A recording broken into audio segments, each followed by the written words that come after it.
মাত্র একটা কবিতার বই লিখে আমার ঠিক জানা নাই একটা জাতির শিল্প সংস্কৃতির ইতিহাসে এত ইম্প্যাক্ট আর কোনো কবি রাখতে পেরেছেন কিনা।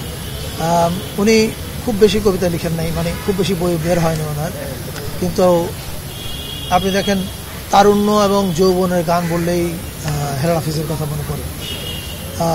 এটা ওনার অর্জন, কিন্তু উনি এর বাইরে অনেক রকমের কবিতা লিখেছেন, একাকিত্বের কবিতা লিখেছেন, প্রেমের কবিতা লিখেছেন, এবং এ বিষয়ে কোনো সন্দেহ নাই যে বাংলাদেশের সংস্কৃতি জগৎ ওনাকে ওনার শূন্যতা বোধ করবে, এবং ওনার অবস্থানটা কিন্তু বাংলাদেশের সংস্কৃতি জগতে ওনার ওই এক বইতেই উনি চিরস্থায়ী করে গেছেন। ঢালাইয়ের সেরা প্রিমিয়ার সিমেন্ট। দেখেন, হেলাল হাফিজ তার কবিতাতেই বেঁচে থাকবে, কবি বেঁচে থাকে তার কবিতা, এবং হেলাল হাফিজ তার কবিতাতেই বেঁচে থাকবেন।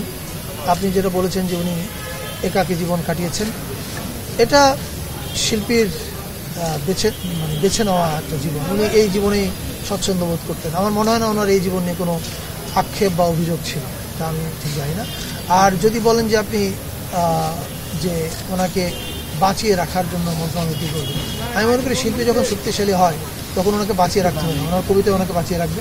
তবে হ্যাঁ, সংস্কৃতি মন্ত্রণালয় আমরা আমাদের কী দায়িত্ব আছে কবি হেলাল হাফিজকে নিয়ে কী করা যায়, কী করণীয় আছে, সেটা নিয়ে আমরা কাজ করব, এবং আমি নিশ্চিত আপনারা খুব দ্রুত কিছু শুনবেন।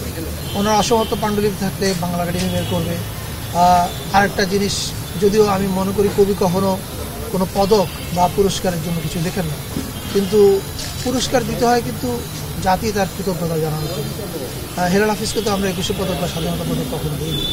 ফলে উনি এটা পাওয়ার জন্য লিখেননি, কিন্তু এটা দেওয়াটা আমাদের জাতির দায়িত্ব ছিল, কিন্তু ওনাকে দেওয়া হয়নি। ফলে এই জিনিসগুলোর ক্ষেত্রে আমাদের সংস্কৃতি মন্ত্রণালয় কী করা আছে আমরা সেটা দেখবো। এবং সেটা আমি যেটা বললাম যে কবি তো পুরস্কারের জন্য কিছু লেখেন না, কিন্তু পুরস্কার দিতে হয় জাতি তার কৃতজ্ঞতা জানানোর জন্য।